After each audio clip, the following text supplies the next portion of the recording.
সন্তানের হাতে হাত রেখে যাব হিমালয়ের পাদদেশে। যখন মা হলাম, ছোট্ট শিশুর মুখচুম্বন করে স্বর্গলাভ করেছি অনেকবার। কোনো মন্দিরে সেই আত্মতুষ্টি পাইনি কখনো। একথা বলার জন্য বোধহয় দুঃখিত বলতে হবে বলে উঠবেন সমস্বরে।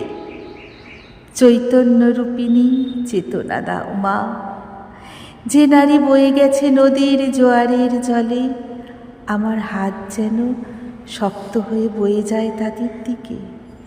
যে প্রেম হারিয়ে গেছে শুধু বসন্তের বাতাসের একটু আদরের অভাবে, সেই প্রেমে হারিয়ে যাব আমি।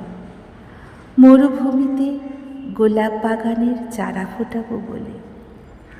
মন্দিরের একপাশে বয়ে যায় নদীর অহংকার গতিতে এগিয়ে চলা। তার সাথে ধ্বনি ওঠে, মা গো, দুটো খেতে দাও না মা। আর এক পাশে চলে আভিজাত্যের অহংকার, হোম ঝাকযজ্ঞের ধোঁয়া। সেই ধোঁয়ায় তুমি আমি হারিয়ে গেলাম। যজ্ঞে অনেকটা ধোঁয়া উঠেছে, দেবী আশীর্বাদ দেবেন এই ধরাধামে।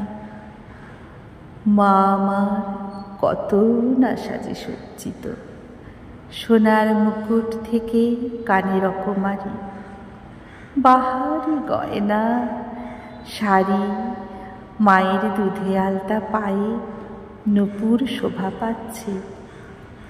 ঠিক মন্দিরের চারপাশে ছড়িয়ে আছে শত শত বৃদ্ধ বৃদ্ধা, জরাজীর্ণ এক বস্ত্রে অনাহারে। মাথায় নেই ছাদ, পেটে নেই অন্ন। জয় মা, তবুও ভিড় এগিয়ে চলে। তোমার সঙ্গে আমার হাত ছেড়ে গেল, তুমি কোথায় মিলিয়ে গেলে। হয়তো মায়ের দেখা পেলে আমি নদীর এপারেই রয়ে গেলাম। তাই তো আমি নিজেকে বলি ভীষণ পাপী। আমি এখন শিশুদের মুখচুম্বন করে পৃথিবীর সৌন্দর্যের স্বাদ গ্রহণ করছি, তাদের মানুষ করব বলে।